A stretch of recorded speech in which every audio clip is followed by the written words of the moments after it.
Hey guys, I wanted to talk about a short history about my 20 gallon here. Um, I wanted to talk about some fish that I've kept in here before, what I did wrong. Alright, so when I first bought this tank, my brother had bought a Tiger Oscar. It was about 5 inches long, and I was also keeping a few tiger barbs, I think around two, and I had a couple of clown loach and an African cichlid or two. It was a really big mess. At first, the Tiger Oscar, since it wasn't too big, it would do okay in the community tank with the other fish, but it always ended up killing my tiger barbs. It always would always chase them and always injure them, and they would always die of infections and whatnot. So I think that's a really common problem. I think when you start beginning a tank, usually people do the Noah's Ark way, which is usually get two of each fish, two neon tetras, two tiger barbs, two angelfish, and so on. And I think it's really awesome to do like a one species kind of thing in a tank, or do two species but have schools of them. But yeah, when I first started this tank, it was a huge disaster. After a while, I moved the Tiger Oscar. We had to trade him in at the pet store, so we went and we exchanged him for an African cichlid, I think, and I started a 60-gallon African cichlid tank. So after a while, this tank was pretty much empty. And after that, I got a red half moon beta, a super red half moon, and I moved them in here. And I tried out some guppies as well, and I had 7 neon tetras, and I had a piece of driftwood in my tank.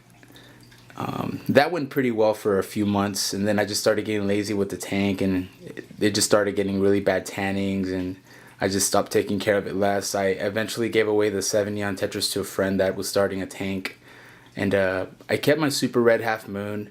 And I had a problem with that guy. He was super aggressive, and he would always end up chasing my guppies and killing them.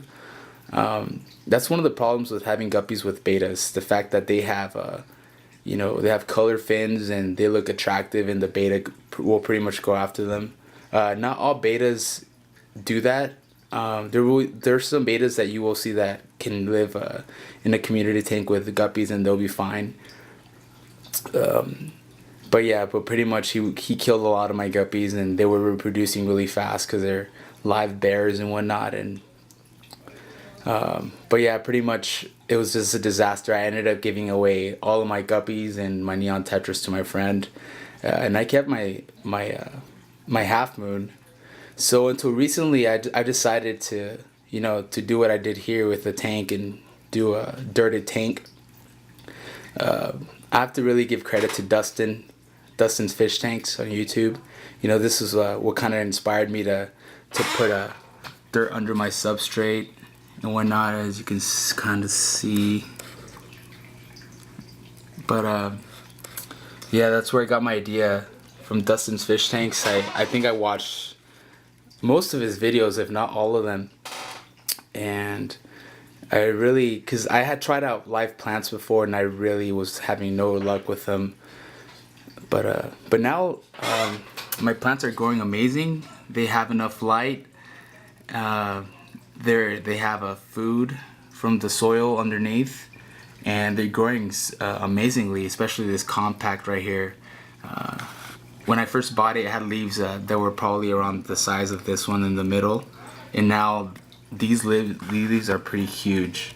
It's pretty awesome. My wisteria too is doing pretty awesome too. So if you guys haven't tried out dirt, I would say try dirt under your substrate. And of course, use a Miracle-Gro Organic Choice, because it has no fertilizers and it won't give you problems with high nitrate levels.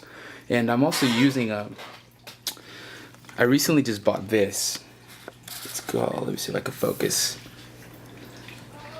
It's called Kent Marine Pro Plant, and it's pretty much like a growth accessor, and it pretty much uses some good stuff in here. Let me see. It has some magnesium, some sulfur, some boron, and whatnot. But it's supposed to give make your plants lush green, and it's been doing a really good job with that.